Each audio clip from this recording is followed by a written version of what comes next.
نردبانی Urdu work بک class 5۔ ہماری آج کی ایکسرسائز صفت موصوف۔ صفت وہ الفاظ جو کسی اسم کی اچھائی، برائی، وزن، تعداد یا مقدار کو ظاہر کریں صفت کہلاتے ہیں۔ یہ اسم کو بہتر طور پر واضح کرتے ہیں۔ مثلاً لال گلاب، 12 انڈے، خوبصورت پرندہ۔ موصوف جس کی صفت بیان کی جاتی ہے اسے موصوف کہتے ہیں، جیسا کہ لال گلاب میں گلاب موصوف ہے، 12 انڈے میں انڈے موصوف ہیں، اور خوبصورت پرندہ میں پرندے موصوف کہلائے گا۔ نیچے ایک پیراگراف ہے جس کو پڑھتے ہوئے ہم اس میں سے صفت اور موصوف کو الگ کریں گے۔ پیراگراف میں موجود صفت و موصوف الگ کر کے درست کالم میں لکھیے۔ پیراگراف: آج میں اپنی مخلص دوست رشید کے ساتھ ایک خوبصورت باغ کی سیر کو گیا۔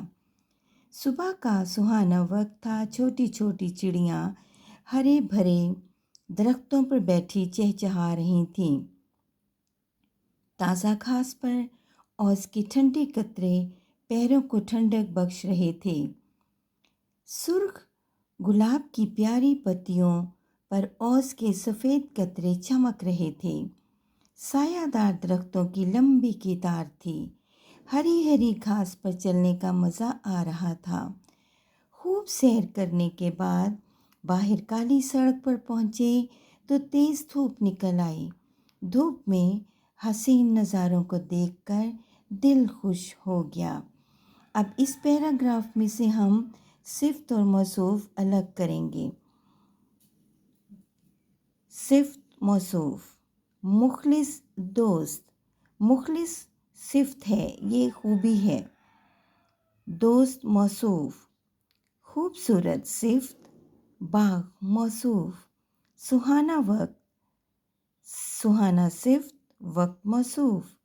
ہرے بھرے درخت، ہرے بھرے صفت، درخت موصوف۔ تازہ گھاس، تازہ صفت، گھاس موصوف۔ ٹھنڈے قطرے، ٹھنڈے صفت، قطرے موصوف۔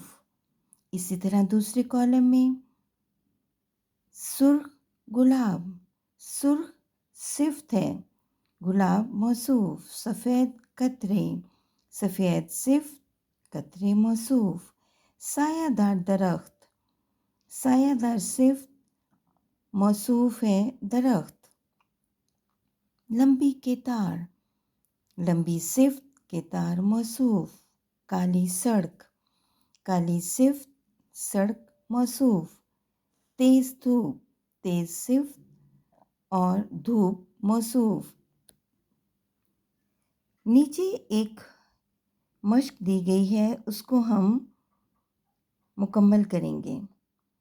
دیے گئے موصوف کی صفات اور صفات کے موصوف لکھیں۔ یہاں کچھ چیزوں کی صفت یا خوبی بیان کی گئی ہے، اور کچھ ایسے ہیں جملے ہیں جن میں کہ موصوف لکھنے ہیں۔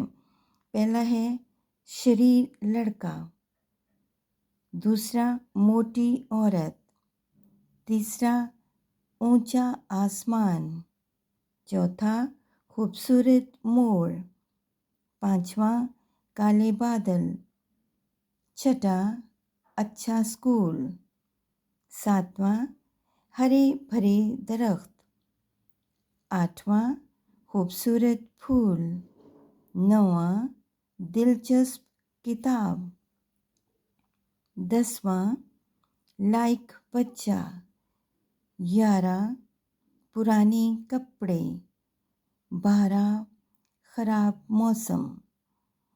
اگر آپ کو یہ ایکسرسائز اور ویڈیو پسند آئی ہو تو اس کو سبسکرائب کریں، کومنٹ، لائک اور شیئر ضرور کریں۔ شکریہ۔